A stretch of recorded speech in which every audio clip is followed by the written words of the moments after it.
Joining us now, Carly Fiorina. Carly Fiorina, well, let's see. She's got a long resume. Let me see if I can do it in 20 seconds. She ran for president in 2016 and won the debate in Los Angeles. I was there. She did a good job. Then they went back to the hotel, had champagne at the Marriott. Then she ran for U.S. Senate in 2010 in the Golden Bear State. Didn't fare so well there. She was CEO of Hewlett-Packard. And it goes on and on and on. Then she was Ted Cruz's short-term vice presidential candidate. Now she's in Virginia and expected to run for the U.S. Senate in Virginia. Could be the big showdown, Carly Fiorina versus Corey Stewart and others. But that's for another time. She's joining us now. We're live in D.C. Carly, great to have you with us. Well, good morning, John. Great to be with you. And, your intro, you said the Senate decision is for another time. But actually, it's for this morning, because I said to you several months ago that when I had made a decision, I would come to you and your listeners first. You did. And that's what I'm doing this morning. And I have made a decision. I have decided that I can be of more value outside the system than a single voice among 100 inside the system. And so I'm going to continue the work I've been doing for many years in lifting up leaders and problem solvers all across the country, and have made the decision not to seek the U.S. Senate seat here in the Commonwealth. Wow, and I have to thank you for coming on and making your commitment. And when you were coming on today, I had no idea that you were going to make this announcement. That's why I didn't tease it out. I had no idea. And so I really want to thank you for doing that. So everybody knows Carly Fiorina announcing today she will not be a candidate for the U.S. Senate in Virginia in 2018, which makes now Corey Stewart the overwhelming favorite to be the nominee without Fiorina in the race. Just in my mind, as I survey the field, I don't know who's going to beat him. I know that I got an email last night from Governor Gilmore inviting me to a strategy session. I would assume that if he knows you're out, he's likely to get in, but that's going to be tough. So Stewart, the overwhelming favorite. And Carly, I really appreciate you coming on and announcing that and breaking it on our show. Well, John, I'm a woman of my word. You are. We don't always agree, but I always tell you what I think and what I believe and why. And if I say I'm going to do something, I do it. And so I wanted to let you and your listeners know. And I am so convinced that the work I'm doing in leadership development across the country to help people solve problems so that we can solve more outside of Washington. We keep sending all our problems to Washington, and they keep disappointing us. And we weren't intended to be a country where everything happens in Washington. We were intended to be a nation where leaders all across the country solve the problems that impact them most. And so I've been in leadership development work for many, many, many years. In the last couple years, I've focused that work in particular on the public sector and on nonprofits. Leadership has nothing to do with position or title. It has to do with whether you are prepared to challenge the status quo and withstand the criticism and solve problems. And I'm convinced that we need more leaders everywhere. And I also know how leaders are made. So I will continue that great work, but I also will continue to be incredibly politically active because politics impacts all of us. I think you and I have had the conversation many times this year that my political focus from now till November is to get Ed and Kim elected, governor and lieutenant governor, respectively, and our great candidates in the rest of the ticket for the State House. It's a very important election. So I hope we can continue our conversations on all things political. Look, no question. I mean, you're spot on a lot of these issues.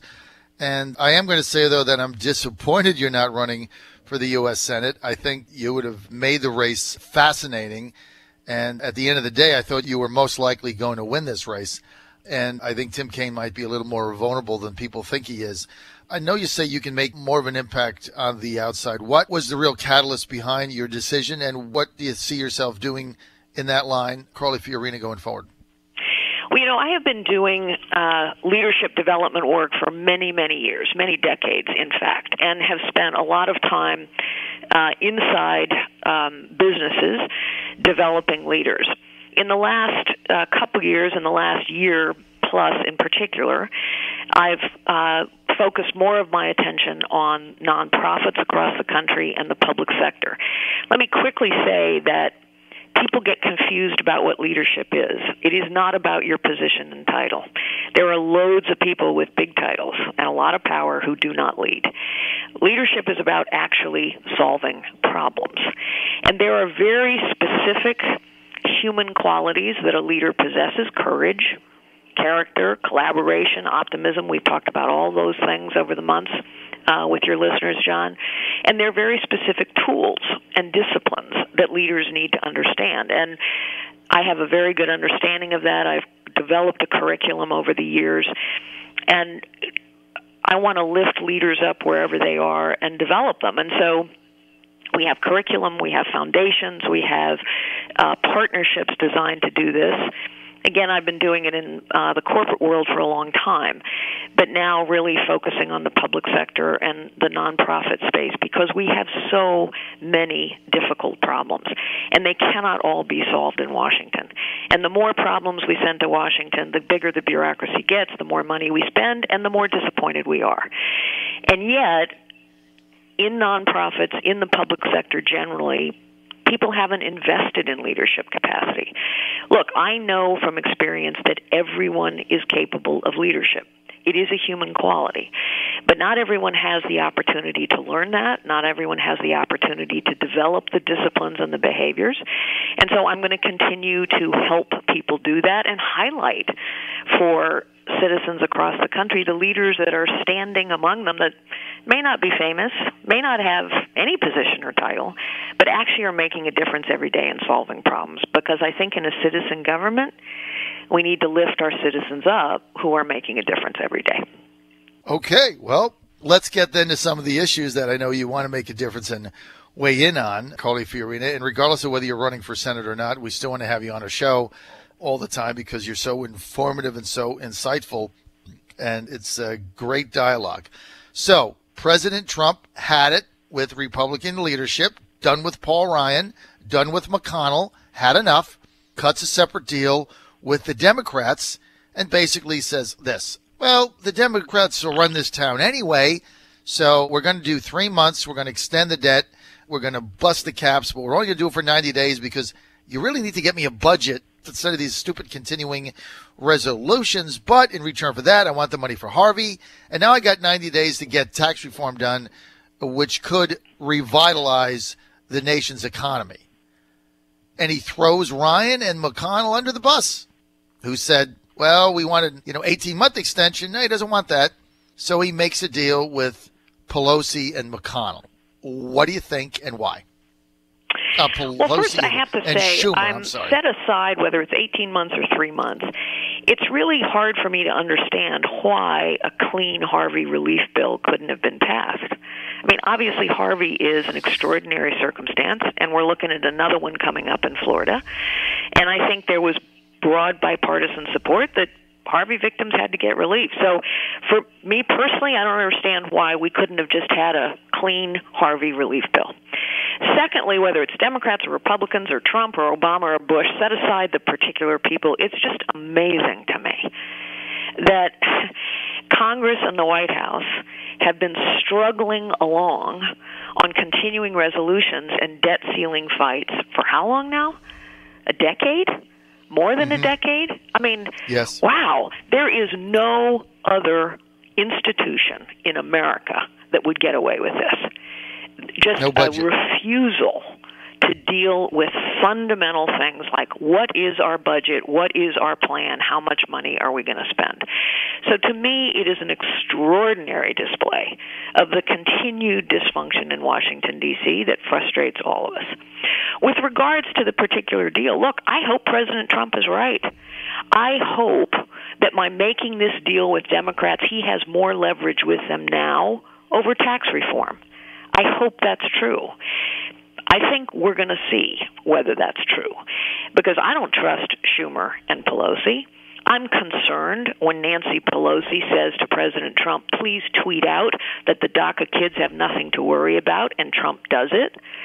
I don't think Chuck Schumer is necessarily anybody you can trust. I don't think their principles are aligned with mine. So If this deal works and he gets tax reform through, great. But I think, honestly, we got to wait and see if that's what happens. Well, and if he doesn't get tax reform through, my position today is that at least he tried to do something. But if he doesn't get it through, then, we're back in the same place that we were at. And whether it's 3 months, whether it's December 15th or November 10th or whatever it is, they're going to have to deal with this. And what's even more amazing to me, and I know we might not be on the same page on some things, but I think we are on this, is I couldn't believe the Republican leadership's position is they wanted an extension for 18 months. In other words, they basically wanted to raise the debt through the election, which means there was no need for them to come up with a budget. Well, John, and so we talked about Trump, this. Trump looked at them. He's like, the hell are you doing? I'm not going to do that for 18 months. Pass a budget. I just want it for 3. We've talked about this before. Of course you're right to be outraged. I'm outraged as well. That is the point. How can we be going on and on and on for 10 years in this way? And let's push it past the election. Why? Because honestly, the political system in Washington has become fixated on self-preservation, not on problem solving. And as long as politicians are focused on their own preservation, we're not going to get these problems solved. And it's one of the reasons why I have concluded I am going to dedicate my efforts to actually helping people solve problems, because they're not getting solved in Washington. You pick your problem. It's not getting solved in Washington. And the reason they picked 18 months is they wanted it past the election. They didn't want to have to talk about it. Now, the reason the Democrats agreed to this deal, let's be clear. Chuck Schumer is no angel. Nancy Pelosi is no angel. They don't care about problem solving either. They cut this deal because they believe it gives them maximum leverage right now. Maximum leverage over tax reform, maximum leverage over DACA, which is why Pelosi asked Trump to tweet something, and he did. The Democrats went back to their caucus room and said, wow, we won, because for the next 90 days, we're in charge. Well, some people like me think they're in charge anyway. If you come to this town like I do, you realize the Democrats run the town because of the 60-vote cloture rule, because of the debt ceiling that they hammer over your head with threatening to shut the government down in the middle of elections. I mean, you got all this stuff. They run the town anyway. But let's get to this tweet. Okay, here's what's amazing. And I'm going to spend 1 minute on it and then get your take. So Trump sends this tweet out, it was Monday or Tuesday, right? And I blasted the tweet, not knowing that he did it at the request behest of Pelosi in order to make this deal. So I blast the tweet. I've got callers of mine calling up and defending the tweet like it was some kind of three-dimensional chess. And I'm like, no, the tweet makes no sense. And then I find out that, well, he did the tweet because Pelosi asked him to. And he's like, yeah, sure, whatever, bing, bing, bing, hit send. Here's what it says to me. How do you take any of his tweets seriously now? I don't take any of them seriously. Well, any of them. John, we have always known that Donald Trump is a deal maker. Right. That's how he sees himself. What we're not clear on, what I'm not clear on, is what are the underlying principles behind his deal-making. And in fact, he has prided himself on being flexible about his principles, unpredictable about his principles in order to get the right deal. I applaud him for attempting bipartisanship, and I hope it works. But I think the DACA tweet illustrates that we actually don't know what he thinks about DACA. We don't know what he thinks. We don't really know where he stands on immigration now. So I agree with you. I think he is prepared to say what he thinks is helpful to get a deal. The American people knew that when they voted for him. And that may be exactly what's required in Washington, D.C. to make progress. I think tax reform, you and I have talked about this right from the top when you and I first met on the air in January. Right. Tax reform, in my mind, is the number one priority, should be the number one priority of this administration. Yes, there are many other important issues, healthcare reform, et cetera. But tax reform, the right kind of tax reform, simplicity, the reduction of rates, the reduction in complexity of the code, those things are so fundamental to economic opportunity. So if he can get tax reform done, great. If he can't, boy, I think it is a real tragedy. We'll see what happens. But you do agree with me that, I mean, I spent time on this tweet on both the radio and then on CNN and saying that it just didn't make any sense. And then I find out that it was just a ploy. And so it kind of wasted time. And so now I'm just not going to read them. I mean, I'll read them and I'll put them in the entertainment section. I think that's what he did with this. Again, whether it was serious or not, when somebody says send this out, you just bang it out and say, yeah, whatever. It's tough to then evaluate what he's trying to say. Okay, enough on that. Let's get to DACA. We have 690,000 people that are participating in the program. No matter what the fake news media says, Carly Fiorina, Donald Trump effectively ended the DACA program. There's no more new applicants. What do you do with the 690? And does Congress extend the DACA program and accept new apps going forward? What do you do and why? Well, that's the problem. That's the problem. First of all, of course, Obama did not have constitutional authority to do what he did. Immigration policy is not intended to be conducted with executive orders. President Obama chose executive orders. President Trump chose executive orders on the travel ban, et cetera. But technically speaking, President Trump is, of course, correct to end that executive order program, as he has ended so many of Obama's executive order programs, and kick the can back to Congress.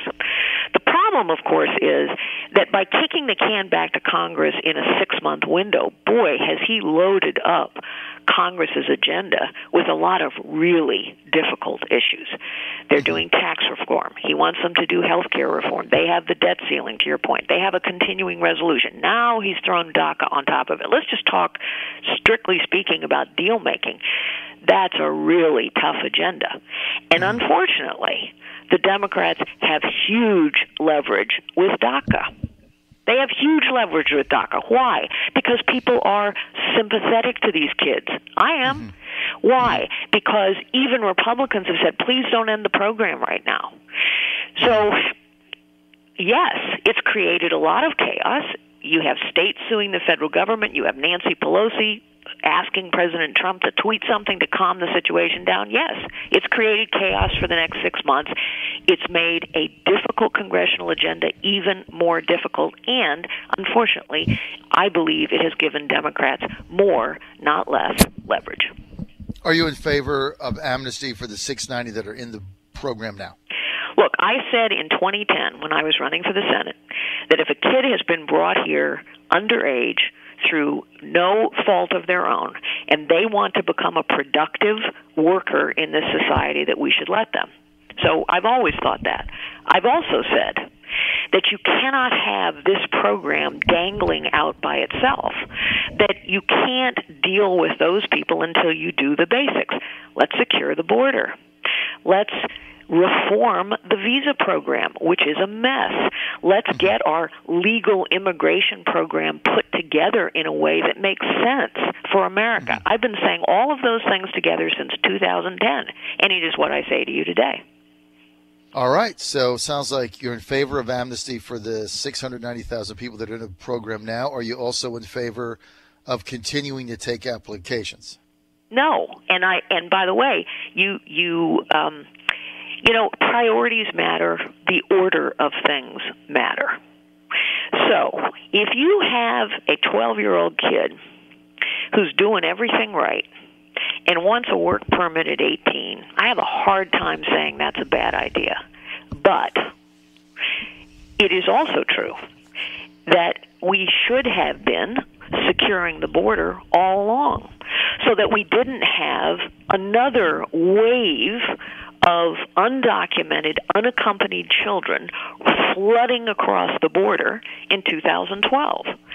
So it is part of a whole picture, and the order of things matters.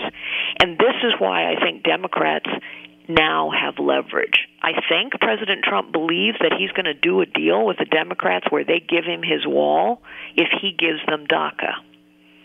But if you listen to what Chuck Schumer said the other day, he said, oh, yeah, we'll do border security, but we're never doing a wall. I don't think he's going to get from Schumer anything he wants. I mean, I agree with you there. But let's see how the tax reform goes. Yeah, let's see how. Hey, we live in interesting times, and this may be a brilliant deal-making ploy that's going to work. The good news is in 90 days we're going to know, because I'd be interested in your point of view, but my own opinion is that if tax reform doesn't happen before the end of this year, it's not going to happen. Agreed. You're 100% spot on. He's got 90 days to make this happen. That's why he made the deal to get tax reform, which is the cornerstone of the Trump movement and administration. Because if he can get tax reform done and he can get 75 or 85% of the things he needs in tax reform and they can make it retroactive, the economy is going to explode. It's going to be growing at 3.8, 3.9, 4%. The debt's going to come down. The incomes are going to go up. Jobs are going to go up. You get that $3 trillion back that's overseas. I agree. It transforms the administration and their presidency. If it fails, all we're going to be doing is debating his tweets. Bad idea. Carly, I'm out of time. I want to just say this to my audience. Carly, you're going to continue to come back every other week like you have. But Carly Fiorina, you are a woman of great substance and of your word, because you said you would make the announcement on my show, and you made it, and I had no idea you were going to do that when you got on today at 9 a.m. So I really, really appreciate that. Carly Fiorina, thank you so much. Great to be with you, John. See you next time. Bye-bye.